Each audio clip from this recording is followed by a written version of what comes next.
Welcome to Graya Overload. I'm Anthony, and Intel is bringing more people on board.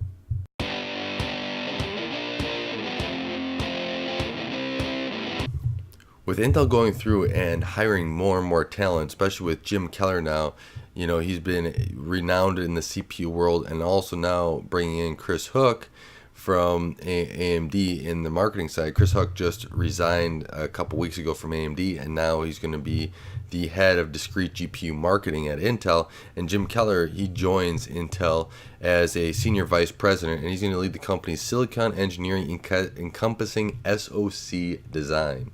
And Jim Keller, he's very renowned in the CPU world.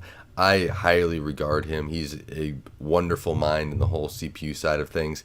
And he's done everything from ARM to x86. He's been at AMD, then went to Apple, AMD, and Tesla. And there might have been some places in between as well. But he just left Tesla for Intel. And I think this is a good move by Intel.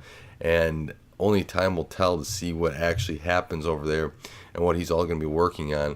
I think that he's going to be encompassing a lot of products, helping, get the hopefully 10 nanometer, fixed. I don't know how much he knows about that manufacturing process side, but I'm sure that's going to be the emphasis while he's there to get that all up and running. Because with 7 nanometer going out and AMD already starting to get some samples back from that, it's going to be quite interesting that, and all these other foundries basically are going through and getting 7 nanometers and stuff done, where Intel's been having a little issues from 10 since they've delayed it till 2019.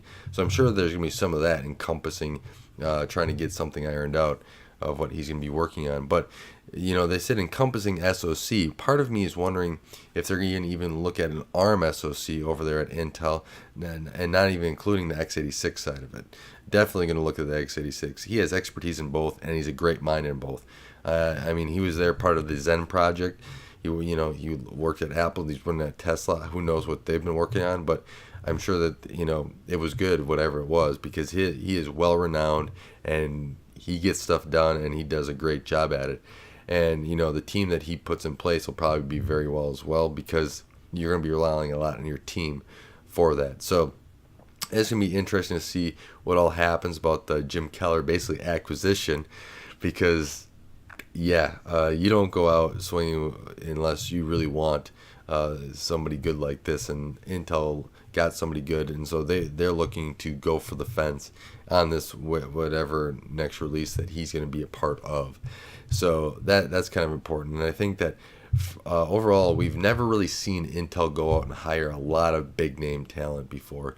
Intel's always been work within, and everything's going to work, right? We have so many resources we're going to throw at it, and it'll eventually work out. And right now, Intel is not doing that.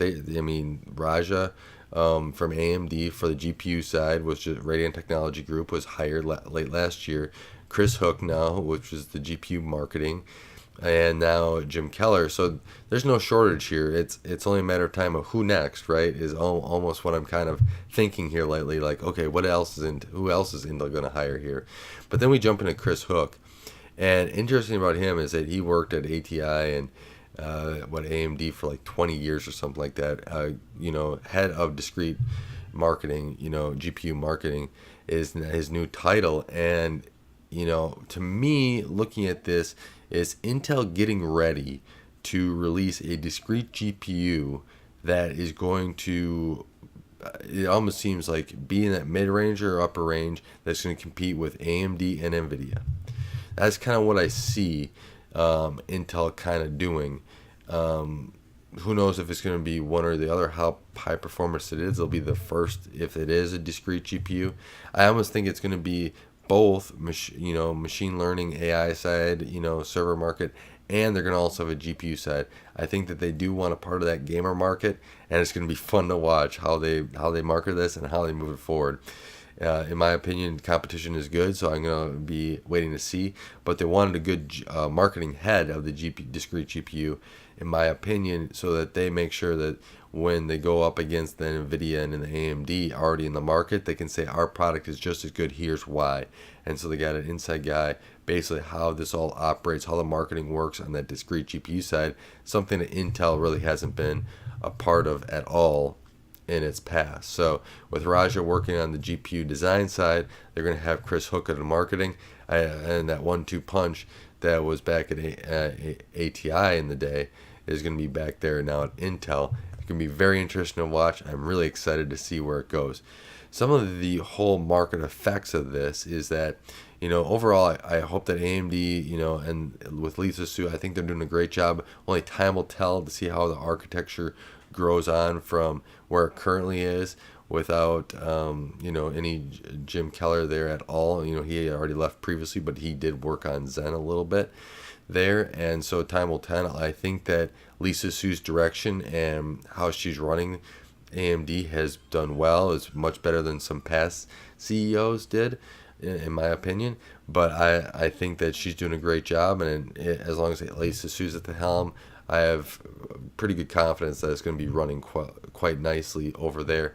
And hopefully she keeps pulling the right strings and it improves, because I like to see more GPU competition as well, and to keep up the CPU side.